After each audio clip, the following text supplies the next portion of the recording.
নমস্কার, আমি ডক্টর সুস্মিতা বিশ্বাস।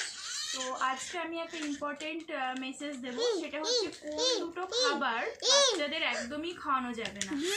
তো প্রথমটা হচ্ছে যে বাদাম। বাদাম বাচ্চাটাকে দিয়ে রেখেছে, ঠিক আছে। তো প্রথমটা হচ্ছে বাদাম। তো আমার যখন ইএনটিতে ডিউটি ছিল, আমার মনে পড়ছে একটা বাচ্চার বাদাম আটকে গেছিলো। তো আমার সিনিয়ররা বলে বাচ্চাটাকে রেডিওলজি ডিপার্টমেন্টে নিয়ে যেতে এবং সিটি স্ক্যানের মাধ্যমে কনফার্ম হতে যে সত্যি বাদাম আটকে আছে কি। তো তারপর আমি নিয়ে গেছিলাম যখন, তো সিটি স্ক্যানে দেখা গেছে সত্যি বাদাম আটকে আছে। তো তারপর বাচ্চাটাকে ওটিতে নিয়ে গিয়ে ব্রঙ্কোস্কোপের মাধ্যমে বের করে দেওয়া হয়েছিল।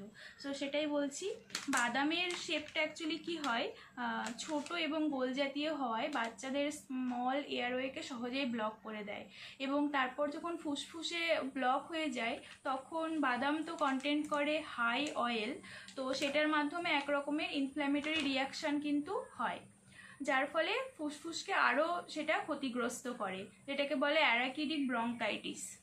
এরপর আমাদের যে রাইট ব্রঙ্কাসটা আছে সেটা ওয়াইডার হয় এবং ভার্টিক্যাল হয়, সেই জন্য রাইট সাইডে ফরেন বডি অ্যাসপিরেশনটা বেশি হয়।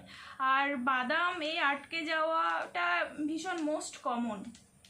সো এরকম যদি সমস্যা হয়, বাচ্চার শ্বাসকষ্ট হতে শুরু করে, তো সঙ্গে সঙ্গে হসপিটালে নিয়ে আসবেন এবং যত সম্ভব সেটা চেষ্টা করা হয় বার করে দেওয়ার জন্য।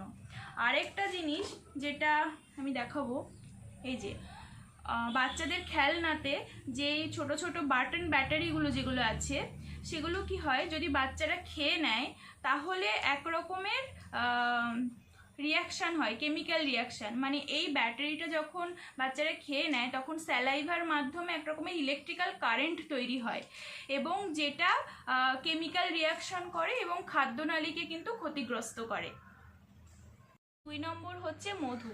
আমাদের সমাজে এখনও একটা মিথ প্রচলিত আছে যে বাচ্চাদের মুখে মধু দিলে নাকি বাচ্চাটা মিষ্টভাষী হয়। তো এটা সম্পূর্ণরূপে মিথ, এরকম কিছু হয় না। বাচ্চাটি মিষ্টভাষী হবে কিংবা কীরকম হবে সেটা সম্পূর্ণরূপে ডিপেন্ড করছে বাচ্চাটি যেই পরিবেশে বেড়ে উঠছে তার ওপরে। থাকে স্পোরোব্যাকটেরিয়াম, যেটা হচ্ছে ক্লস্ট্রিডিয়াম বটুলিনাম।